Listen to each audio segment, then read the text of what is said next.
Good evening, and welcome to Twilight Tales by Living Well and Wild, a series of fantasy bedtime stories for grown-ups. My name is Alexis, and I will be the narrator for your transition from the busy day to a comfortable and restorative slumber. I invite you to make yourself comfortable as we first settle in to a 2-1 breathing pattern. Practicing the 2-1 breathing technique before sleep can have beneficial effects on overall well-being by promoting relaxation and reducing anxiety. We will start by moving into an even inhale-exhale pattern. Begin with an inhale of 4 and an exhale of 4. Continue this pattern. Inhale 4, exhale 4 for the next few breaths. Inhale 4, exhale 4. Now we are going to adjust our breathing to achieve the 2-1 ratio. This simply means that your exhales are going to be twice as long as your inhales. I am going to use a 3-count inhale and 6-count exhale, but I encourage you to use whatever 2-1 pattern you are comfortable with. Inhale 3, exhale 6. Inhale 3, exhale 6. Really focus on deepening the exhalation, pushing out all that additional air. Inhale 3, exhale 6.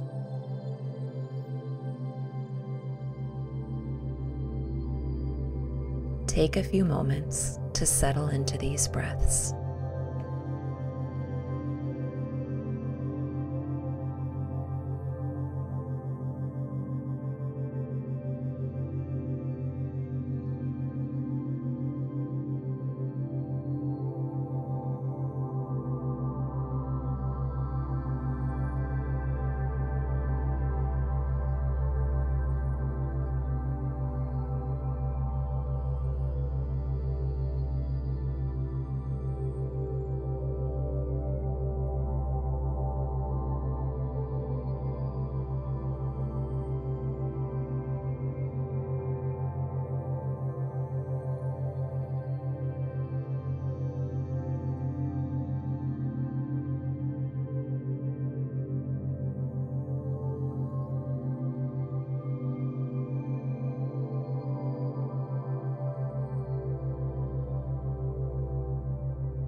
Chapter 8, The Arrival of the Rune.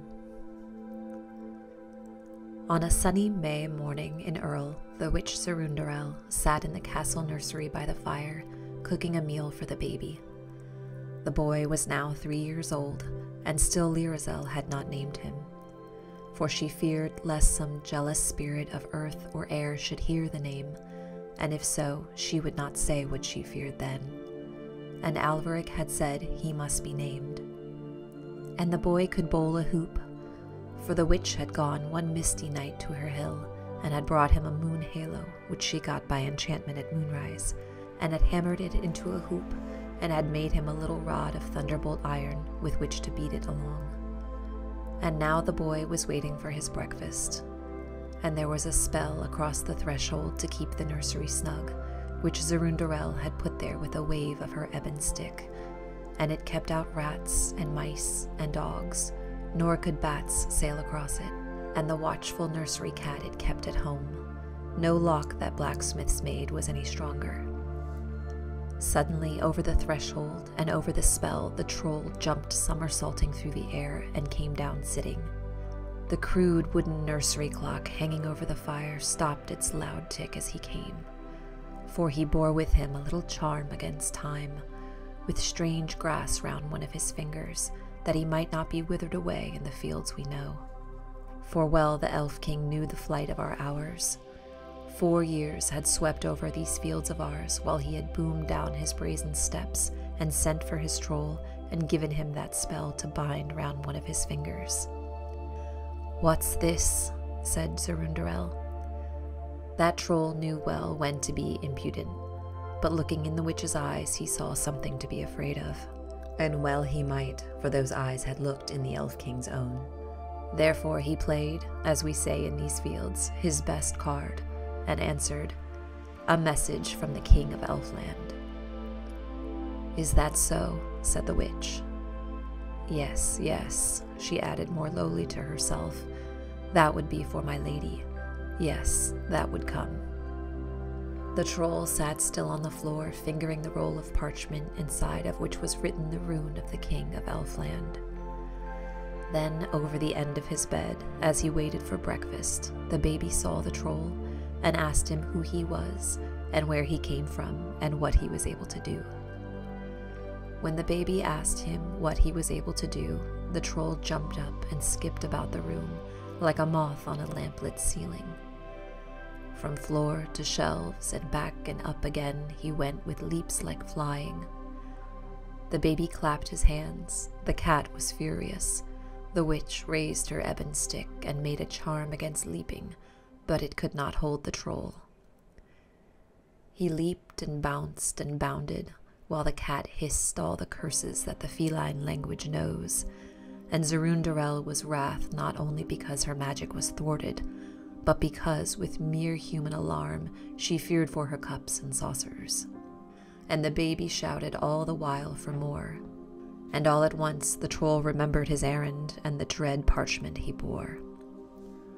"Where is the Princess Lirazel?" he said to the witch. And the witch pointed the way to the princess's tower, for she knew that there were no means nor power she had by which to hinder a rune from the King of Elfland. And as the troll turned to go, Lirazel entered the room. He bowed all low before this great lady of Elfland and, with all his impudence in a moment lost, kneeled on one knee before the blaze of her beauty and presented the Elf King's rune. The boy was shouting to his mother to demand more leaps from the troll, and as she took the scroll in her hand, the cat with her back to a box was watching alertly. Zerundarel was all silent.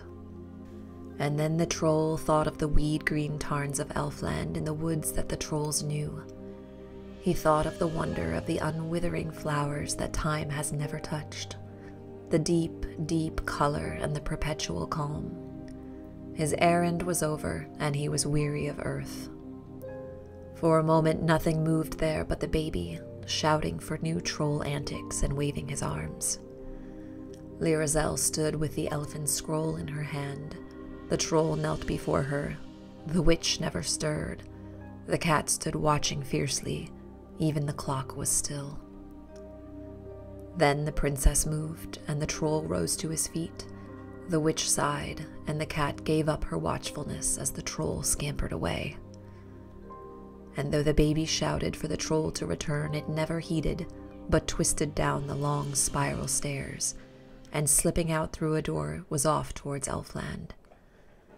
As the troll passed over the threshold, the wooden clock ticked again. Lirazel looked at the scroll and looked at her boy, and did not unroll the parchment, but turned and carried it away, and came to her chamber, and locked the scroll in a casket, and left it there unread. For her fears told her well the most potent rune of her father, that she had dreaded so much as she fled from his silver tower, and heard his feet go booming up the brass, had crossed the frontier of twilight written upon the scroll, and would meet her eyes the moment she unrolled it and waft her thence. When the rune was safe in the casket, she went to Alveric to tell him of the peril that had come near her.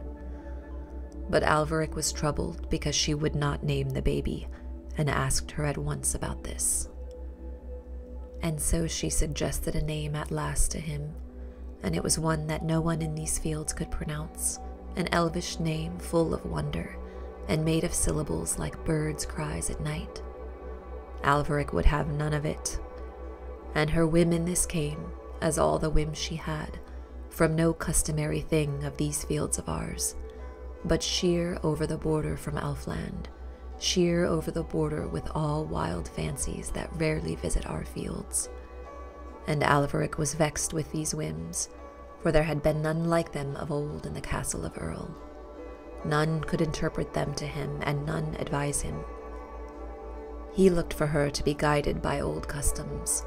She looked only for some wild fancy to come from the southeast. He reasoned with her with the human reason that folk set much store by here, but she did not want reason. And so, when they parted, she had not after all told anything of the peril that had sought her from Elfland, which she had come to Alveric to tell. She went instead to her tower and looked at the casket, shining there in the low late light, and turned from it and often looked again, while the light went under the fields and the gloaming came, and all glimmered away. She sat then by the casement open towards eastern hills, above whose darkening curves she watched the stars. She watched so long that she saw them change their places. For more than all things else that she had seen since she came to these fields of ours, she had wondered at the stars. She loved their gentle beauty, and yet she was sad as she looked wistfully to them, for Alveric had said that she must not worship them.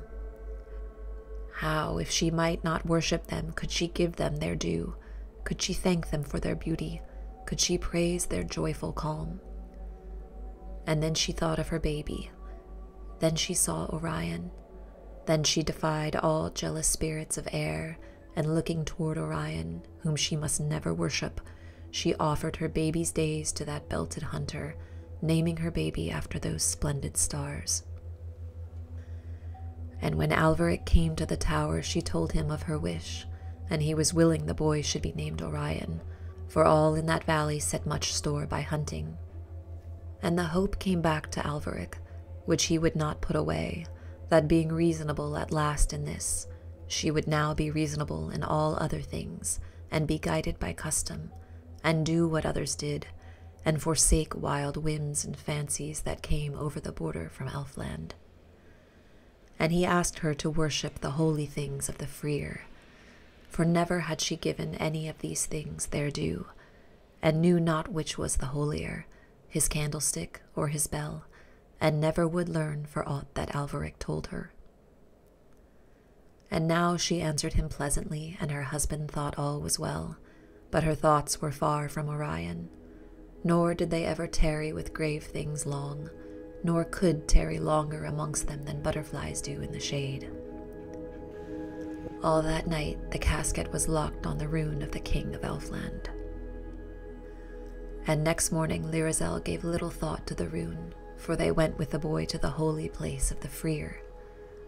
And Zerundarel came with them, but waited without. And the folk of Earl came too, as many as could leave the affairs of man with the fields, and all were there of those that had made the parliament, when they went to Alveric's sire in the long red room. And all these were glad when they saw the boy, and marked his strength and growth.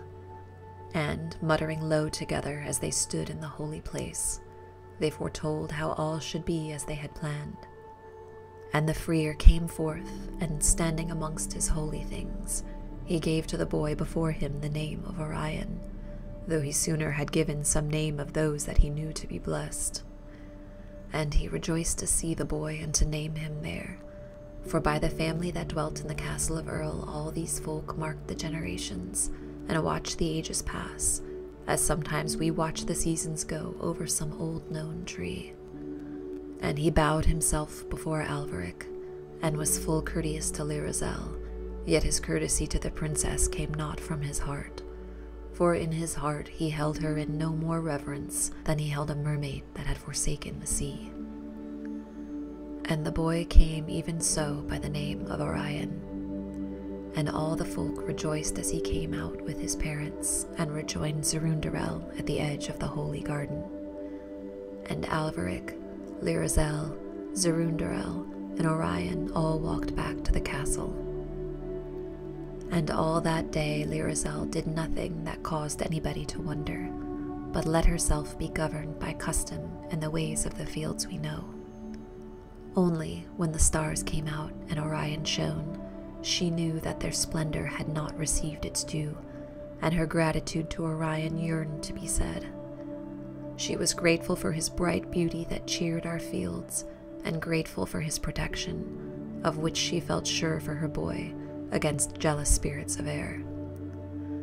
And all her unsaid thanks so burned in her heart that all of a sudden she rose and left her tower and went out to the open starlight and lifted her face to the stars in the place of Orion, and stood all dumb, though her thanks were trembling upon her lips, for Alveric had told her one must not pray to the stars. With face upturned to all that wandering host, she stood long silent, obedient to Alveric. Then she lowered her eyes, and there was a small pool glimmering in the night, in which all the faces of the stars were shining. To pray to the stars, she said to herself in the night, is surely wrong. These images in the water are not the stars. I will pray to their images, and the stars will know. And on her knees, amongst the iris leaves, she prayed at the edge of the pool, and gave thanks to the images of the stars for the joy she had had of the night, when the constellations shone in their myriad majesty, and moved like an army dressed in silver mail, marching from unknown victories to conquer in distant wars. She blessed and thanked and praised those bright reflections shimmering down in the pool, and bade them tell her thanks and her praise to Orion, to whom she might not pray. It was thus that Alveric found her, kneeling, bent down in the dark, and reproached her bitterly. She was worshipping the stars, he said, which were there for no such purpose, and she said she was only supplicating their images. We may understand his feelings easily, the strangeness of her unexpected acts, her contrariness to all established things, her scorn for custom, her wayward ignorance, jarred on some treasured tradition every day. The more romantic she had been far away over the frontier, as told of by legend and song, the more difficult it was for her to fill any place once held by the ladies of that castle who were versed in all the lore of the fields we know. And Alveric looked for her to fulfill duties and follow customs which were all as new to her as the twinkling stars.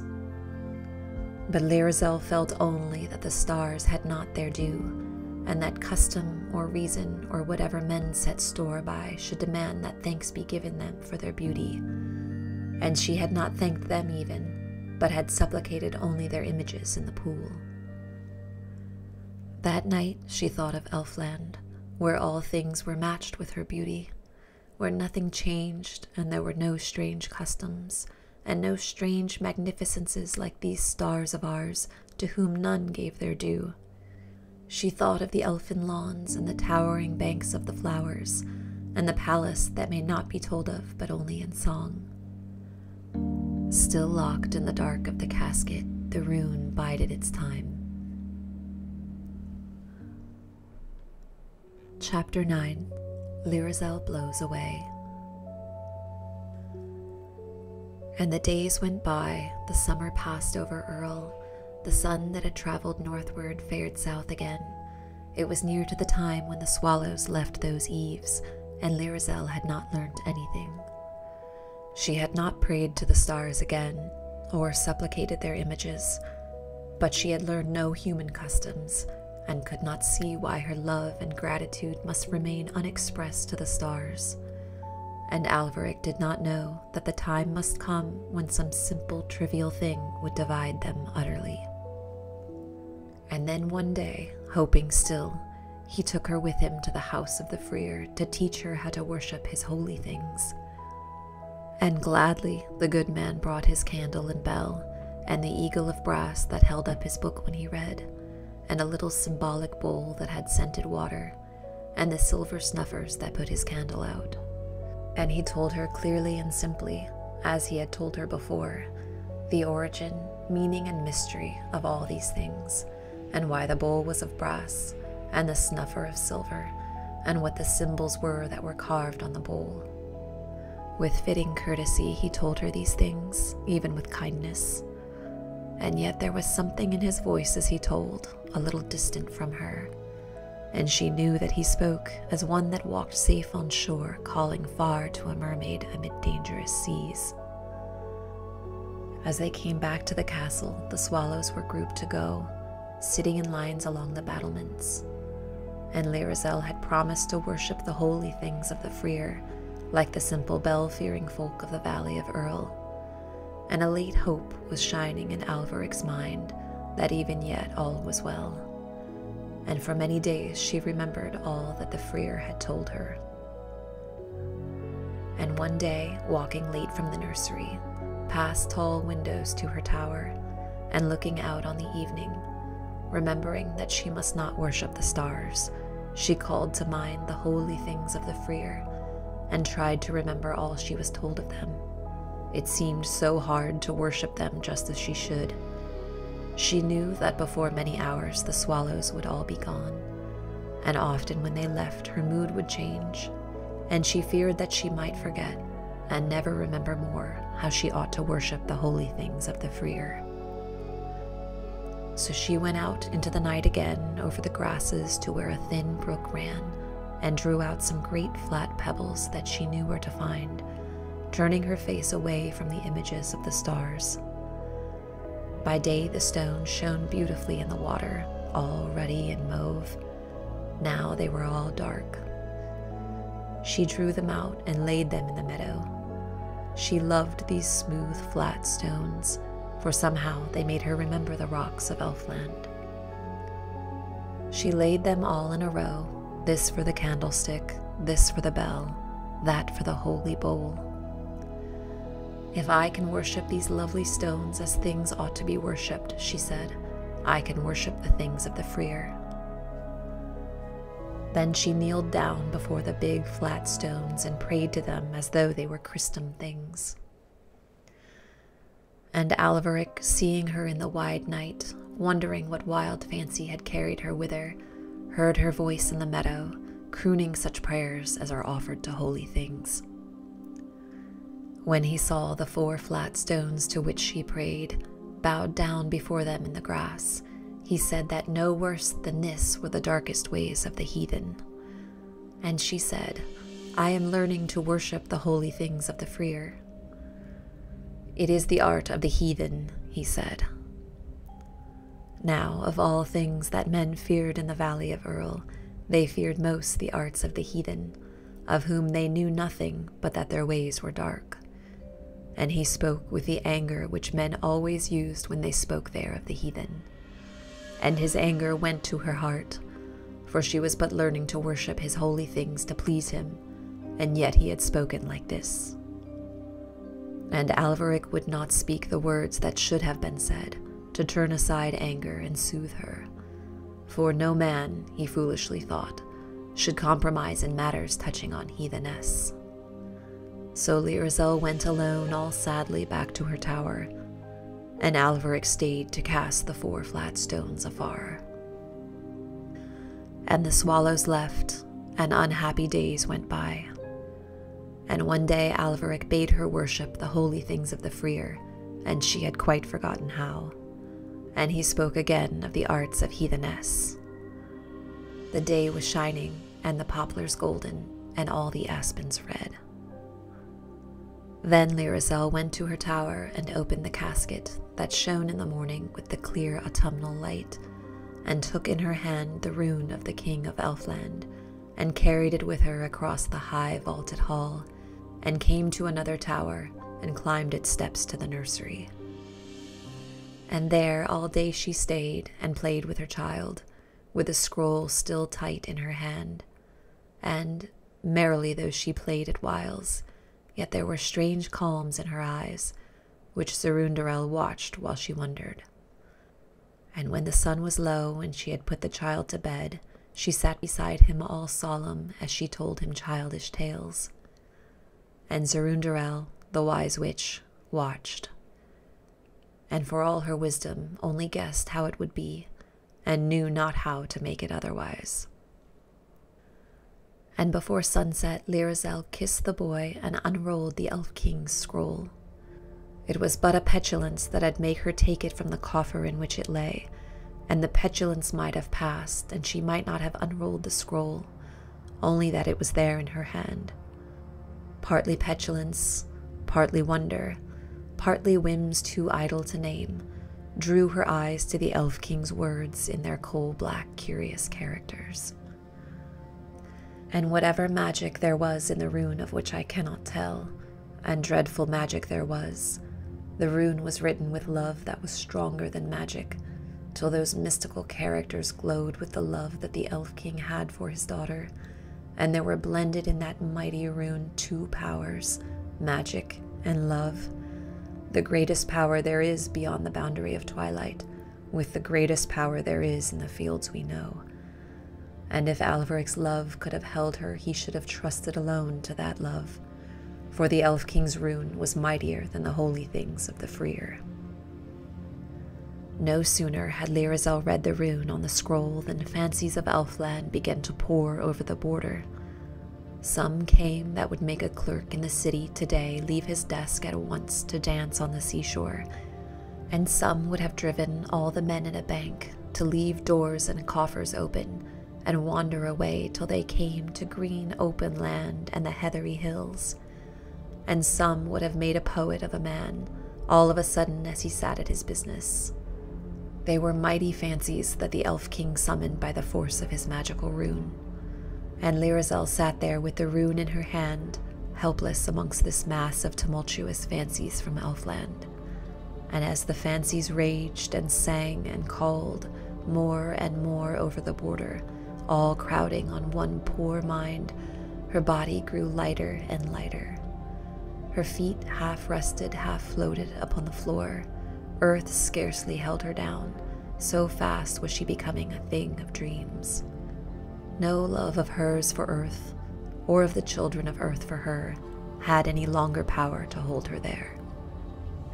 And now came memories of her ageless childhood beside the tarns of Elfland, by the deep forest border, by those delirious lawns, or in the palace that may not be told of except only in song. She saw those things as clearly as we see small shells in water, looking through clear ice down to the floor of some sleeping lake, a little dimmed in that other region across the barrier of ice. So too her memory shone a little dimly from across the frontier of Elfland. Little queer sounds of elfin creatures came to her. Scents swam from those miraculous flowers that glowed by the lawns she knew. Faint sounds of enchanted songs blew over the border and reached her seated there. Voices and melodies and memories came floating through the twilight. All Elfland was calling. Then, measured and resonant, and strangely near, she heard her father's voice. She rose at once, and now Earth had lost on her the grip that it only has on material things, and a thing of dreams and fancy and fable and fantasy she drifted from the room. And Zerundarel had no power to hold her with any spell, nor had she herself the power even to turn, even to look at her boy as she drifted away. And at that moment a wind came out of the northwest, and entered the woods, and bared the golden branches, and danced on over the downs, and led a company of scarlet and golden leaves, that had dreaded this day, but danced now it had come. And away with a riot of dancing and glory of color, high in the light of the sun that had set from the side of the fields, went wind and leaves together. With them went Lirazel. Chapter 10. The Ebbing of Elfland. Next morning, Alveric came up the tower to the witch Zerundarel, weary and frantic from searching all night long in strange places for Lirazel. All night he had tried to guess what fancy had beckoned her out and whither it might have led her. He had searched by the stream by which she had prayed to the stones, and the pool where she prayed to the stars. He had called her name up every tower, and had called it wide in the dark, and had had no answer but echo. And so he had come at last to the witch Sarundarel. "Whither?" he said, saying no more than that the boy might not know his fears. Yet Orion knew. And Sarundarel all mournfully shook her head. "The way of the leaves," she said, "the way of all beauty." But Alveric did not stay to hear her say more than her first 5 words, for he went with the restlessness with which he had come, straight from the room and hastily down the stair, and out at once into the windy morning to see which way those glorious leaves were gone. And a few leaves that had clung to cold branches longer when the gay company of their comrades had gone were now too on the air, going lonely and last, and Alveric saw they were going southeast towards Elfland. Hurriedly then he donned his magical sword in its wide scabbard of leather, and with scanty provisions hastened over the fields after the last of the leaves, whose autumnal glory led him, as many a cause in its latter days, all splendid and fallen, leads all manner of men. And so he came to the upland fields with their grass all grey with dew, and the air was all sparkling with sunlight and gay with the last of the leaves, but a melancholy seemed to dwell with the sound of the lowing of cattle. In the calm, bright morning, with the northwest wind roaming through it, Alveric came by no calm, and never gave up the haste of one who has lost something suddenly. He had the swift movements of such and the frantic air. He watched all day over clear, wide horizons, southeast where the leaves were leading, and at evening he looked to see the elfin mountains, severe and changeless, unlit by any light we know, the color of pale forget-me-nots. He held on restlessly to see their summits, but never they came to view. And then he saw the house of the old leather worker who had made the scabbard for his sword, and the sight of it brought back to him the years that were gone since the evening when first he had seen it, although he never knew how many they were, and could not know, for no one has ever devised any exact calculation whereby to estimate the action of time in Elfland. Then he looked once more for the pale blue elfin mountains, remembering well where they lay, in their long grave row past a point of one of the leather worker's gables, but he saw never a line of them. Then he entered the house, and the old man still was there. The leather worker was wonderfully aged. Even the table on which he worked was much older. He greeted Alveric, remembering who he was, and Alveric inquired for the old man's wife. "She died long ago," he said. And again Alveric felt the baffling flight of those years, which added a fear to Elfland whither he went, yet he neither thought to turn back, nor reined for a moment his impatient haste. He said a few formal things of the old man's loss that had happened so long ago. Then, "Where are the elfin mountains?" he asked, "the pale blue peaks?"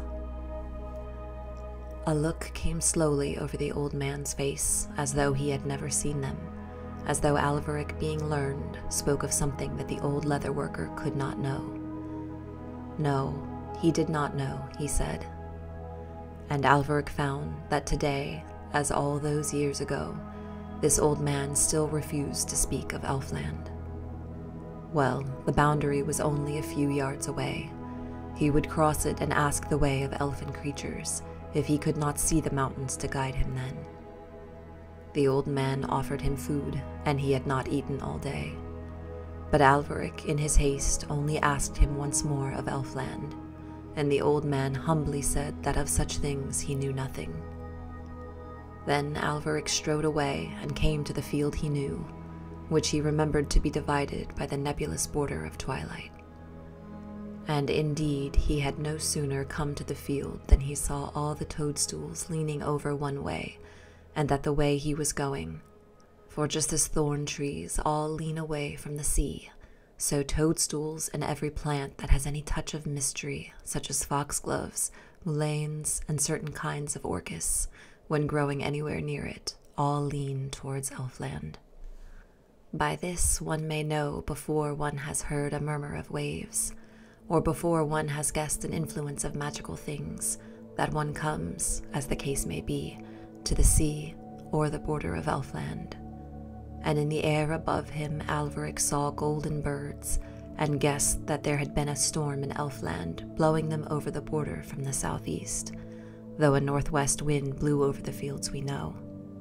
And he went on, but the boundary was not there, and he crossed the field as any field we know, and still he had not come to the fells of Elfland. Then Alveric pressed on with a new impatience, with the northwest wind behind him, and the earth began to grow bare and shingly and dull, without flowers, without shade, without color, with none of those things that there are in remembered lands, by which we build pictures of them when we are there no more. It was all disenchanted now. Alveric saw a golden bird high up, rushing away to the southeast, and he followed his flight, hoping soon to see the mountains of Elfland, which he supposed to be merely concealed by some magical mist. But still the autumnal sky was bright and clear, and all the horizon plain, and still there never came a gleam of the elfin mountains. And not from this did he learn that Elfland had ebbed. But when he saw on that desolate shingly plain, untorn by the northwest wind but blooming fair in the autumn, a May-tree that he remembered a long while since, all white with blossom, that once rejoiced a spring day far in his childhood, then he knew that Elfland had been there and must have receded, although he knew not how far. For it is true, and Alveric knew, that just as the glamour that brightens much of our lives, especially in early years, comes from rumors that reach us from Elfland by various messengers, on whom be blessings and peace, so there returns from our fields to Elfland again, to become a part of its mystery, all manner of little memories that we have lost, and little devoted toys that were treasured once. And this is part of the law of ebb and flow that science may trace in all things. Thus light grew the forest of coal, and the coal gives back light. Thus rivers fill the sea, and the sea sends back to the rivers. Thus all things give that receive, even death. Next Alveric saw lying there on the flat, dry ground a toy that he yet remembered, which years and years ago, how could he say how many, had been a childish joy to him, crudely carved out of wood. And one unlucky day it had been broken, and one unhappy day it had been thrown away. And now he saw it lying there, not merely new and unbroken, but with a wonder about it, a splendor and a romance, the radiant transfigured thing that his young fancy had known. It lay there forsaken of Elfland, as wonderful things of the sea lie sometimes desolate on wastes of sand, when the sea is a far blue bulk with a border of foam. Dreary with lost romance was the plain from which Elfland had gone, though here and there Alveric saw again and again those little forsaken things that had been lost from his childhood, dropping through time to the ageless and hourless region of Elfland to be a part of its glory, and now left forlorn by this immense withdrawal. Old tunes, old songs, old voices hummed there too, growing fainter and fainter, as though they could not live long in the fields we know. And when the sun set, a mauve rose glow in the east, that Alveric fancied a little too gorgeous for earth, led him onward still, for he deemed it to be the reflection cast on the sky by the glow of the splendor of Elfland. So he went on, hoping to find it, horizon after horizon. And night came on with all earth's comrade stars. And only then Alveric put aside at last that frantic restlessness that had driven him since the morning, and, wrapping himself in a loose cloak that he wore, ate such food as he had in a satchel, and slept a troubled sleep alone with other forsaken things. At the earliest moment of dawn, his impatience awoke him, although one of October's mists hid all glimpses of light. He ate the last of his food and then pushed on through the grayness. No sound from the things of our fields came to him now, for men never went that way when Elfland was there, and none but Alveric went now to that desolate plain. He had traveled beyond the sound of cockcrow from the comfortable houses of men, and was now marching through a curious silence, broken only now and then by the small, dim cries of the lost songs that had been left by the ebb of Elfland, and were fainter now than they had been the day before. And when dawn shone, Alveric saw again so great a splendor in the sky, glowing all green low down in the southeast, and he thought once more he saw a reflection from Elfland, and pressed on, hoping to find it over the next horizon. And he passed the next horizon, and still that shingly plain, and never a peak of the pale blue elfin mountains.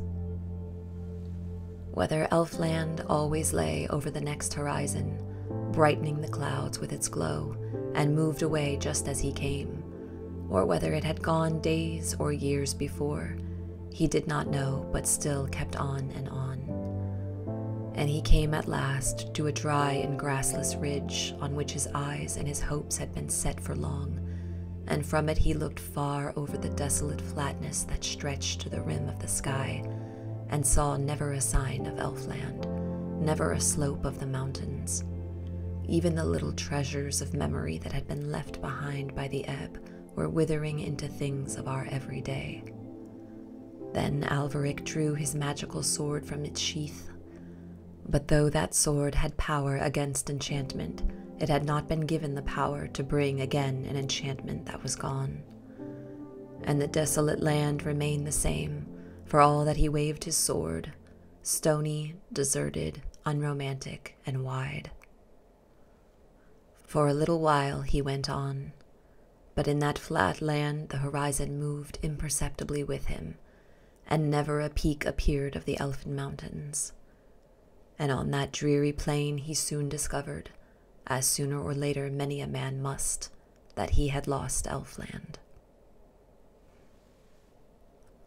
Chapter 11. The Deep of the Woods. In those days Sarundarel would amuse the boy by charms and by little wonders, and he was content for a while. And then he began to guess for himself, all in silence, where his mother was. He listened to all things said, and thought long about them. And days passed thus, and he only knew she had gone, and still he said never a word of the thing with which his thoughts were busy. And then he came to know from things said or unsaid, or from looks or glances or wagging of heads, and there was a wonder about his mother's going. But what the wonder was he could not find, for all the marvels that crossed his mind when he guessed. And at last one day he asked Sarundarel. And stored though her old mind was with ages and ages of wisdom, and though she had feared this question, yet she did not know it had dwelt in his mind for days, and could find no better answer out of her wisdom than that his mother had gone to the woods. When the boy heard this, he determined to go to the woods to find her. Now, in his walks abroad with Sarundarel through the little hamlet of Earl, Orion would see the villagers walking by, and the smith at his open forge, and folk in their doorways, and men that came into the market from distant fields, and he knew them all. And most of all he knew Threll with his quiet feet, and Oth with his lithe limbs, for both of these would tell him tales when they met of the uplands and the deep woods over the hill, and Orion, on little journeys with his nurse, loved to hear tales of far places. There was an ancient myrtle tree by a well, where Sarundarel would sit in the summer evenings while Orion played on the grass, and Oth would cross the grass with his curious bow, going out in the evening, and sometimes Threll would come. And every time that one of them came, Orion would stop him and ask for a tale of the woods. and if it were Oth, he would bow to Zerundarel with a look of awe as he bowed, and would tell some tale of what the deer did, and Orion would ask him why. Then a look would come over Oth's face as though he were carefully remembering things that had happened very long ago, and after some moments of silence he would give the ancient cause of whatever the deer did, which explained how they came by the custom. If it were Threll that came across the grass, he would appear not to see Zerundarel, and would tell his tale of the woods more hastily in a low voice and pass on, leaving the evening, as Orion felt, full of mystery behind him. He would tell tales of all manner of creatures, and the tales were so strange that he told them only to young Orion, because, as he explained, there were many folk that were unable to believe the truth, and he did not wish his tales to come to the ears of such. Once Orion had gone to his house, a dark hut full of skins. All kinds of skins hung on the wall, foxes, badgers, and martens, and there were smaller ones in heaps in the corners. To Orion, Threll's dark hut was more full of wonder than any other house he had ever seen. But now it was autumn, and the boy and his nurse saw Oth and Threll more seldom, for in the misty evenings with the threat of frost in the air they sat no longer by the myrtle tree. Yet Orion watched on their short walks, and one day he saw Threll going away from the village with his face to the uplands. And he called to Threll, and Threll stood still with a certain air of confusion, for he deemed himself of too little account to be clearly seen and noticed by the nurse at the castle, be she witch or woman. And Orion ran up to him and said, "Show me the woods." And Zerundarel perceived that the time had come when his thoughts were roaming beyond the lip of the valley, and knew that no spell of hers would hold him long from following after them. And Threll said, "No, my master," and looked uneasily at Zerundarel, who came after the boy and led him away from Threll. And Threll went on alone to his work in the deep of the woods. And it was not otherwise that the witch had foreseen, for first Orion wept, and then he dreamed of the woods, and next day he slipped away alone to the house of Oth and asked him to take him with him when he went to hunt the deer. And Oth, standing on a wide deer skin in front of blazing logs, spoke much of the woods, but did not take him then. Instead, he brought Orion back to the castle. And Zerundarel regretted too late that she had idly said his mother was gone to the woods, for those words of hers had called up too soon that spirit of roving which was bound to come to him, and she saw that her spells could bring content no more. So in the end she let him go to the woods, but not until by lifting of wand and saying of incantation she had called the glamour of the woods down to the nursery hearth, and had made it haunt the shadows that went from the fire, and creep with them all about the room, till the nursery was all as mysterious as the forest. When this spell would not soothe him and keep his longing at home, she let him go to the woods. He stole away once more to the house of Oth, over crisp grass one morning, and the old witch knew he had gone, but did not call him back, for she had no spell to curb the love of roving in man, whether it came early or late. And she would not hold back his limbs when his heart was gone to the woods, for it is ever the way of witches, with any two things, to care for the more mysterious of the two. So the boy came alone to the house of Oth, through his garden where dead flowers hung on brown stalks, and the petals turned to slime if he fingered them, for November was come and the frosts were abroad all night. And this time Orion just met with a mood in Oth, which in less than an hour would have gone, that was favorable to the boy's longing. Oth was taking down his bow from the wall as Orion went in, and Oth's heart was gone to the woods. And when the boy came yearning to go to the woods too, the hunter in that mood could not refuse him. So Oth took Orion on his shoulder and went up out of the valley. Folk saw them go thus, Oth with his bow and his soft, noiseless sandals and his brown garments of leather, Orion on his shoulder, wrapped in the skin of a fawn which Oth had thrown round him. And as the village fell behind them, Orion rejoiced to see the houses further and further away, for he had never been so far from them before. And when the uplands opened their distances to his eyes, he felt that he was now upon no mere walk, but a journey. And then he saw the solemn gloom of the wintry woods far off, and that filled him at once with a delighted awe. To their darkness, their mystery, and their shelter Oth brought him. So softly Oth entered the wood that the blackbirds that guarded it, sitting watchful on branches, did not flee at his coming, but only uttered slowly their warning notes, and listened suspiciously till he passed, and were never sure if a man had broken the charm of the wood. Into that charm and the gloom and the deep silence Oth moved gravely, and a solemnness came on his face as he entered the wood. For to go on quiet feet through the wood was the work of his life, and he came to it as men come to their heart's desire. And soon he put the boy down on the brown bracken and went on for a while alone.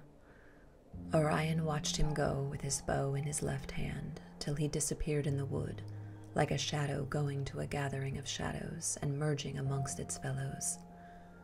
And although Orion might not go with him now, he had great joy from this, for he knew by the way Oth went and the air he had that this was serious hunting and no mere amusement made to please a child. And it pleased him more than all the toys he had had. And quiet and lonely the great wood loomed round him while he waited for Oth to return. And after a long while he heard a sound, all in the wonder of the wood, that was less loud than the sound that a blackbird made scattering dead leaves to find insects, and Oth had come back again. He had not found a deer, and for a while he sat by Orion and shot arrows into a tree. But soon he gathered his arrows and took the boy on his shoulder again and turned homewards.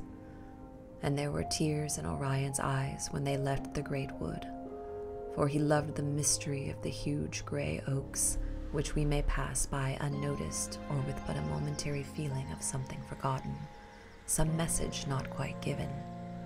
But to him their spirits were playmates. So he came back to Earl as from new companions, with his mind full of hints that he had from the wise old trunks, for to him each bowl had a meaning. And Zerundarel was waiting at the gateway when Oth brought Orion back, and she asked little of his time in the woods, and answered little when he told her of it, for she was jealous of them whose spell had lured him from hers. And all that night his dreams hunted deer in the deeps of the wood.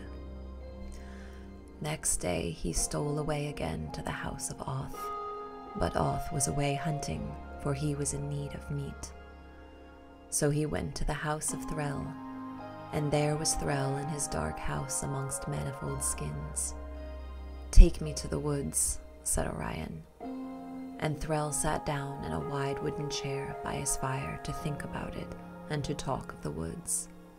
He was not like Oth, speaking of a few simple things which he knew, of the deer, of the ways of the deer, and of the approach of the seasons.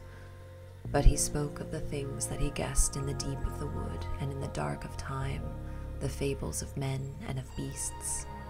And especially he cared to tell the fables of the foxes and badgers, which he had come by from watching their ways at the falling of dusk. And as he sat there gazing into the fire, telling reminiscently of the ancient ways of the dwellers in bracken and bramble, Orion forgot his longing to go to the woods, and sat there on a small chair, warm with skins, content. And to Threll he told what he had not said to Oth, how he thought that his mother might come one day round the trunk of one of the oak trees, for she had gone for a while to the woods. And Threll thought that might be, for there was nothing wonderful told of the woods that Threll thought unlikely. And then Zerundarel came for Orion and took him back to the castle, and the next day she let him go to Oth again. And this time Oth took him once more to the wood. And a few days later he went again to Threll's dark house, in whose cobwebs and corners seemed to lurk the mystery of the forest, and heard Threll's curious tales. and the branches of the forest grew black and still against the blaze of fierce sunsets, and winter began to lay its spell on the uplands, and the wiser ones of the village prophesied snow. And one day Orion, out in the woods with Oth, saw the hunter shoot a stag. He watched him prepare it and skin it and cut it into 2 pieces and tie them up in the skin, with the head and horns hanging down. Then Oth fastened up the horns to the rest of the bundle and heaved it onto his shoulder, and with his great strength carried it home. And the boy rejoiced more than the hunter. And that evening Orion went to tell the story to Threll, but Threll had more wonderful stories. And so the days went by, while Orion drew from the forest and from the tales of Threll a love of all things that pertain to a hunter's calling, and a spirit grew in him that was well matched with the name he bore, and nothing showed in him yet of the magical part of his lineage.